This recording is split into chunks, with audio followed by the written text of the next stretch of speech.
Hey guys, Spud here, and today we're at Kabul International Airport to take a quick scenic trip around the sights of Kabul and on north up to Bagram Airfield to talk about whether or not it is a good time to jump into the DCS Afghanistan map as a whole, or if you already own the southwestern portion of the map, whether or not it's a good time to add this new eastern portion to your DCS Afghanistan mosaic, so to speak.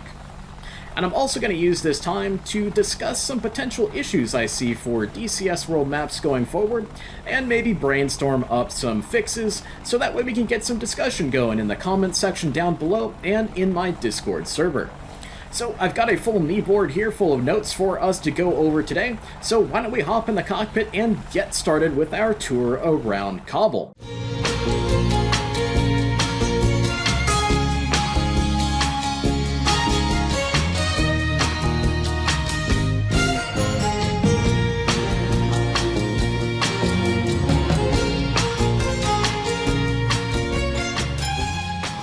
Alrighty guys, we are back in the office of the Apache, and before we take off here, I'm going to go ahead and open up the controls indicator, so that way you guys can see exactly what I'm doing with my control inputs in my home cockpit here, and how that affects me flying the aircraft today. I found that having that controls indicator open for my one-on-one students when I'm trying to demonstrate and explain a flying skill is just immensely helpful. So hopefully that kind of gives you guys a better idea of what I'm doing here in my home cockpit as we go through today's flight. So with that, we'll go ahead and kick off the parking brake here in our Apache, and we'll start the takeoff process. Now in any helicopter here in DCS, I always like to pull up on the collective very, very painfully slowly. Because if you go too fast and just crank up that AOA on your rotor blades, things can get uncontrollable really, really quick. So I'm just pulling on up here, just adding some control inputs, just giving the helicopter what she needs as we take on off. And one big thing that I always emphasize with folks is to not over-rely on your trimmer. Because if you're always concentrating on smacking that trimmer, you're not giving enough attention to the control inputs the helicopter just really needs in order to maintain stability. So we'll go ahead and hit the trimmer now that I'm feeling pretty good up off the ground here. And we'll take a nice little jaunt around the airfield here at Kabul International. And we can see there are a bunch of really nice custom airfield scenes set up here to give the airfield a much more lived in and used look, which is really awesome for us mission makers because we don't have to spend quite so much time actually putting together our own little scenes using the static objects in the DCS World mission editor, while also giving players just a much better feel for the airport, and like I said, giving it that very much lived and used look. And this kind of setting up of really custom kind of airfield scenes around the aprons and ramps of the airfields in DCS really started with Henri Tech's Sinai map, and thankfully has continued on with Eagle Dynamics developed maps with DCS Iraq and Afghanistan. And I guess that's really not much of a surprise since Henri Tech's employees, a lot of them were former Eagle Dynamics employees themselves. And so we'll kind of continue on to our first waypoint here in the foothills of the Hindu Kush Mountains that of course dominate the DCS Afghanistan map. And for those of you guys out there who are DCS World helicopter fans, the DCS Afghanistan map should afford you guys a lot of very complex and dangerous helicopter operations thanks to the massively high altitudes, super high winds around the Hindu Kush, and at times very hot temperatures, leading to some very interesting helicopter operating conditions. So as we cruise around Kabul here, we can see that there are just a ton of objects and a ton of buildings. And one thing that I recommend is if you are having stutters or issues or even crashes around large cities in DCS like Kabul here, I recommend taking your LOD switch factor slider, which is of course right here in your system options, and sliding this LOD switch factor slider down off to the left. Essentially, what this does is it adjusts the range at which LODs, which are 3D objects around you in the game space, when they will switch over from their very high detailed model to their lower detailed model. Because of course you don't need to have all of those polygons displayed all the time if, say, you've got a jet super far away that's just a speck, or a building or a tank or a truck that's super far away that should just be a speck from your perspective. But we can see a little bit of a kind of a rough textured area that probably needs a little bit of a hand pass on it. But so far, looking around Kabul here in the very large city that she is, things are looking really, really nice so far. And I'm sure you guys are saying here, Spud, isn't Bagram the other direction? You're flying south right now. And yes, you are correct. We are going to turn northbound in just a little bit here. We're just kind of following a little bit of a loop around our flight plan today. And I know that you guys tend to say, well, Spud, in all of your map show-off videos, you're always flying in helicopters or jets that have a lot of, like, basically canopy framing, for lack of a better term. And, yep, that is correct. But, as always with all of my videos, guys, I like to show you guys the pilot's perspective, the player's perspective, to show you guys exactly what you're going to be getting, because, of course, you guys are going to be looking at the maps from a very framed-in cockpit if you're an Apache pilot, or an F4 pilot, or an F-14 pilot, or anything of that nature. So we're coming up on this cool little reservoir/lake on the southern end of Kabul. We've got some folks with some nice, expensive lakefront property here in Kabul, Afghanistan. Probably the more swell Afghanis live here.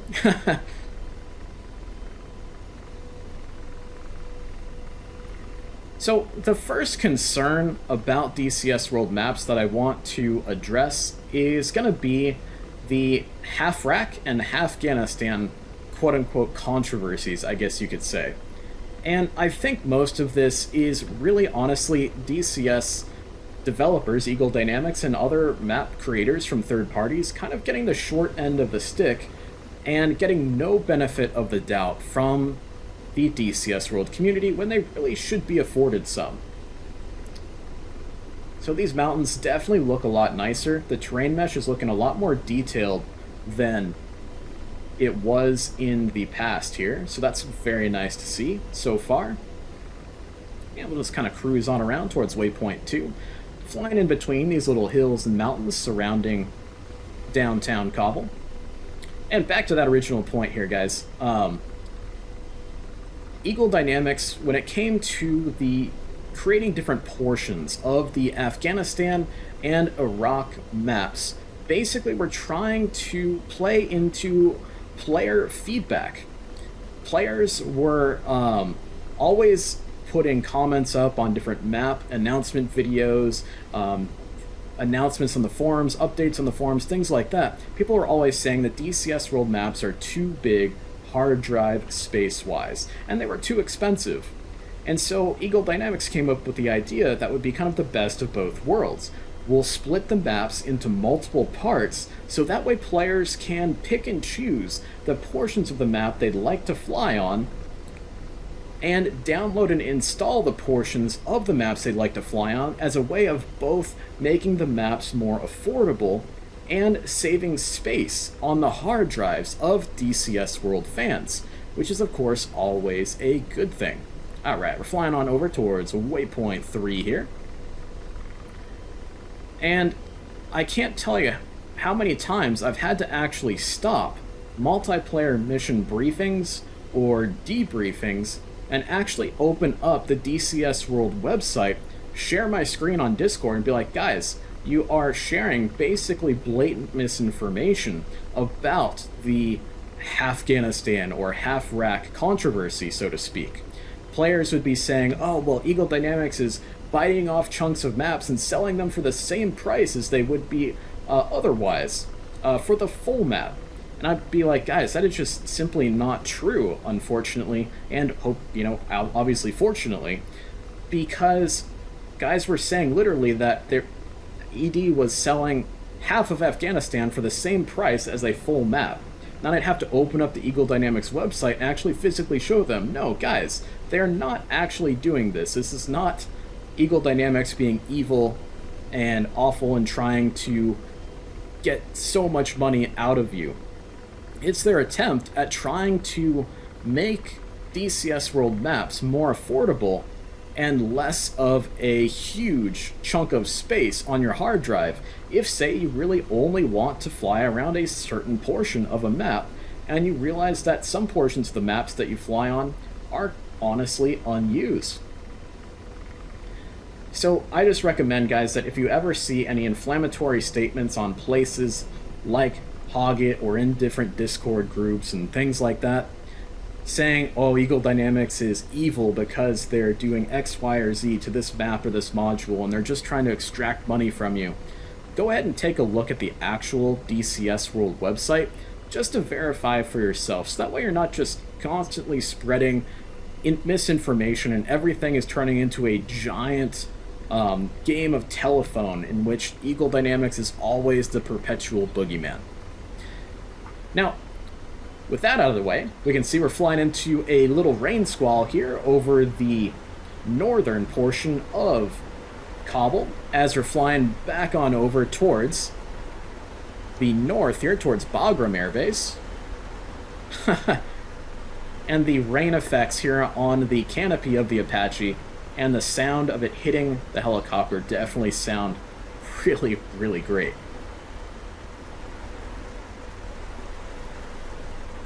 Alright, we'll just keep on pushing through this rain squall here.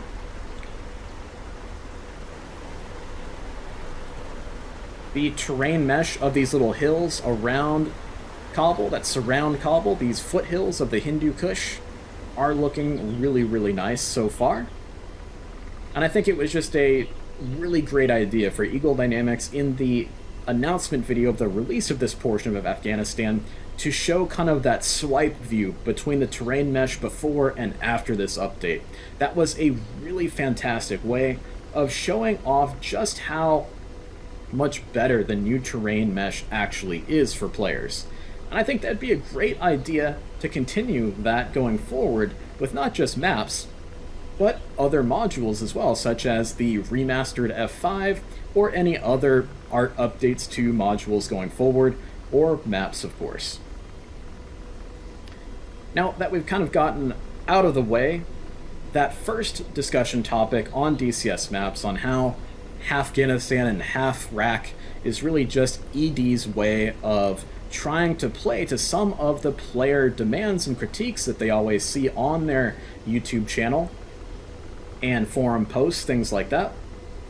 I have to give a little bit of criticism and a little bit of pushback and say that I think that Eagle Dynamics kind of went with releasing the wrong portion of Afghanistan and Iraq initially. I kind of think, especially with Iraq, they should have released the southern half of the map all the way up to Baghdad first. And then with Afghanistan, they should have released this area around Kabul first, because I think those are the two areas of the maps that most people are going to be interested in, since that's where most of the action was, say, in Operation Desert Storm for the Iraq map, and of course the largest city and tallest and biggest mountains, the main focal point of the Afghanistan map, are centered around the eastern portion of the country, and that's where most of the kind of big heavy fighting was during the initial stages of Operation Enduring Freedom. So kind of my 2 cents on that front there. And then of course we're flying over some more rural areas, and the scenes here are looking really, really nice from helicopter height. I will say that the art style of Iraq and Afghanistan are very different from, say, the previous Syria maps, where Syria is more hand-drawn, so to speak. The tiles are more hand-created and hand-crafted. The tiles here on Iraq and Afghanistan are more photorealistic. And so I tend to think that the hand-drawn look a little bit better from my perspective and look like they fit a little bit better in a game, so to speak.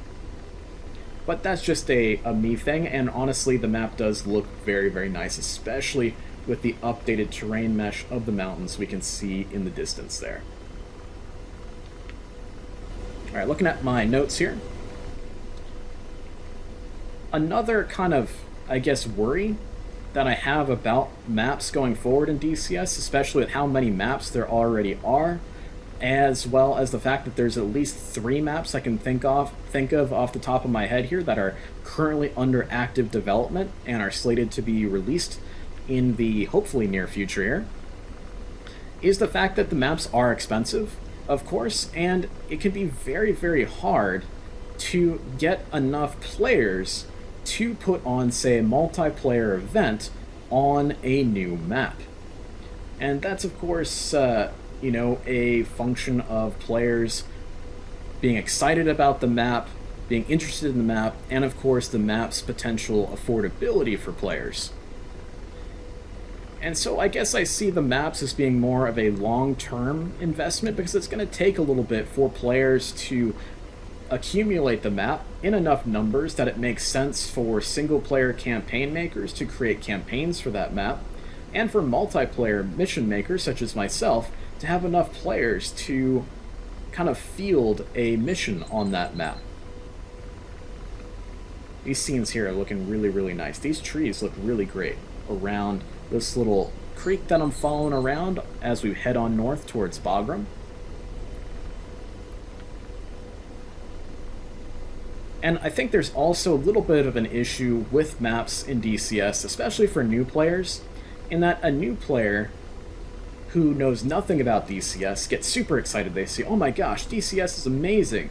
I want to go fly my favorite jet, the F-16, and I'm going to definitely fly it over Afghanistan because, of course, you know, the United States has been out in Afghanistan for 20 plus years, you know, like this is going to be great, awesome. They buy the F-16, they buy the Afghanistan map, and they are very quickly disappointed by the fact that there is no real content for that map other than the content created by themselves for that map, or whatever's in the user files section, of course. But so far there's no campaigns yet. There's nothing of real awesome substance for the Afghanistan map for their new F-16. And, you know, like a lot of things in DCS, there's very little to no hand-holding for new players to kind of teach them the ropes. And so, kind of an idea I had to maybe help mitigate this for new players is for there to be various bundles under the bundle tab of the Eagle Dynamics store that has, say, different airplanes that people are super interested in. You've got a bundle with, say, the F4, or you got a bundle with, say, the F-16 or the F-18, bundled with a couple of maps. And those maps are going to be some of the maps that have a lot of content created for them, like, say, bundling the F-16 with the Syria map and the Persian Gulf map. So that way a new player is directed towards their favorite jet and the 2 most popular maps that are out there that have the most content created for them, both for single player and multiplayer. So that way that new player can be funneled right to where there is the most gameplay options. I think that would be a really great and solid idea to kind of give at least a little bit more hand-holding to new DCS players who may be more ill-informed as to what maps to buy right out of the gate. And of course, I always tell folks, always buy maps that you're interested in, of course, because you're going to be flying over them. And we're flying through a little mountain pass here at this highway, heading on north to Bagram. And of course, buy the jet or prop airplane, Warbird, that you are most interested in flying, because you are going to be taking the time to learn that airplane and get tons and tons of hours of flying time out of it. And I always recommend for folks to try to stick with one helicopter, one Warbird, one jet, and really master that one particular aircraft first before you move on to buying a whole bunch of different airplanes or helicopters to then fly in, because it's very, very difficult to bite off little chunks from lots of different airplanes, rather than mastering one airplane, really understanding its systems and how it works and how it flies in combat, and then transferring those skills over to a new airplane, because it's much easier to transfer skills over than try to learn from scratch multiple aircraft all at once, if that makes sense. So I think that idea of having bundles that really funnels players into their favorite jet, their favorite helicopter, their favorite warbird, bundled with the most popular maps with the most gameplay options is gonna really help new players with feeling good about their purchases. Because I have had to tell folks like, hey, I know you're brand new to DCS, you just picked up your F-18 in the Afghanistan map, but unfortunately we're not really running all that many missions on the Afghanistan map right now, so sorry about that. Make sure to go ahead and get Syria. Which I always feel bad telling people to spend more money, whether on hardware or software. Alright. So we can see here that around the Bagram area, it's kind of a plain-ish area, or a large flat valley with the airfield kind of in the center. We can see we kind of went through a lesser detailed area through that little mountain pass over that two-lane highway. But that's to be expected. You can't expect Eagle Dynamics to do hand tailoring for every single square inch of the map, because that would just take eons to get a map out of the door. So hopefully I'm not just rambling and bumbling incoherently here, but I do think that aircraft and map bundle, and have a whole bunch of them right out of the gate. Have, you know, the A-10 bundled with Syria and Persian Gulf, the F-16 bundled with Syria and Persian Gulf, you know, just all set and ready to go. So that way a new player can, with one click, be like, boop, I want my F-16 and these two cool maps, and awesome, I'm gonna have all of this gameplay options available to me right out of the gate. I think would be a massive boon to DCS World. And we're back into another little rain squall there.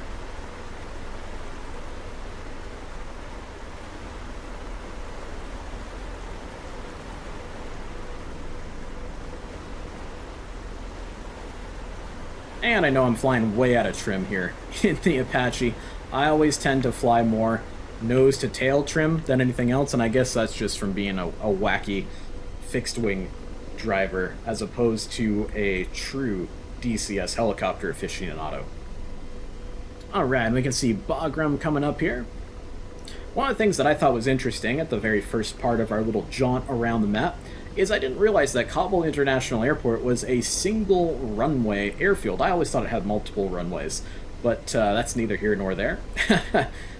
So you can definitely learn things and find out new things by exploring these maps. And I love exploring these maps via helicopter because you can get down close and really see stuff up close. Alright.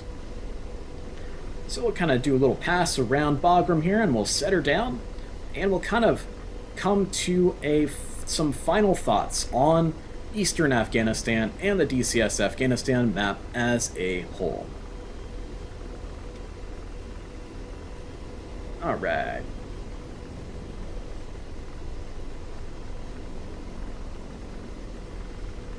There we go. Now we're in more aerodynamic trim for you guys who are going to yell at me in the comments about my incompetence flying the whirly birds.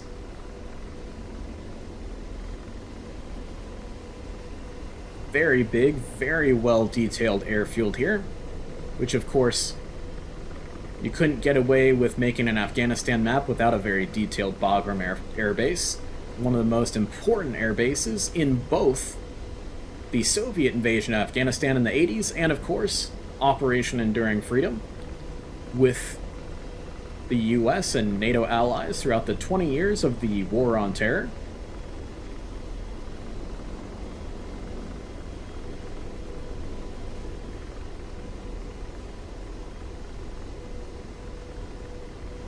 And we can see there's definitely also some very nice airfield scenes set up here to aid us mission makers in making the airfield look alive and lived in, which I know I've said a few times now in this video, but it is the best way that I can describe the look of these airfields.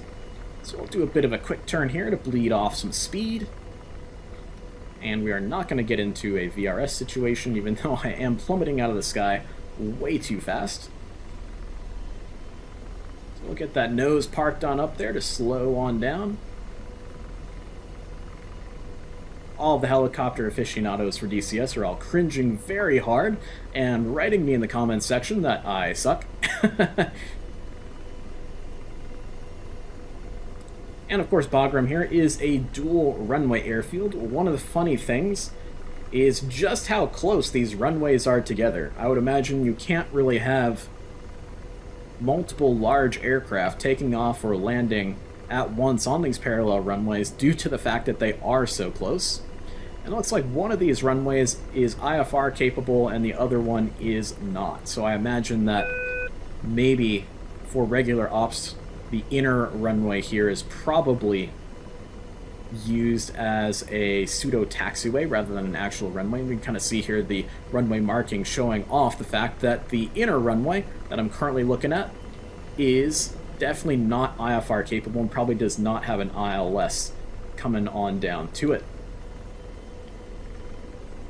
Alright, so we're just slowing her on down, getting painfully slow.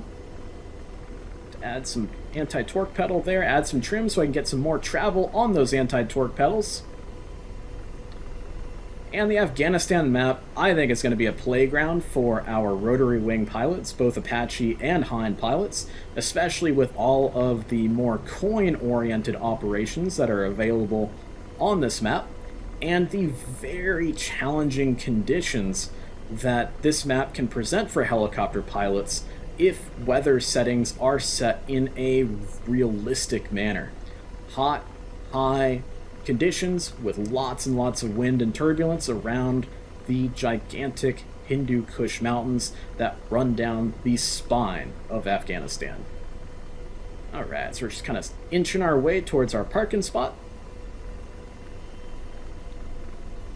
We're still a little bit high on the hover, so we'll try to get closer down to ground effect to help us out here. It's looking a little bit better. Trim her out, help us out a little bit, and we'll start slowly bringing her on down.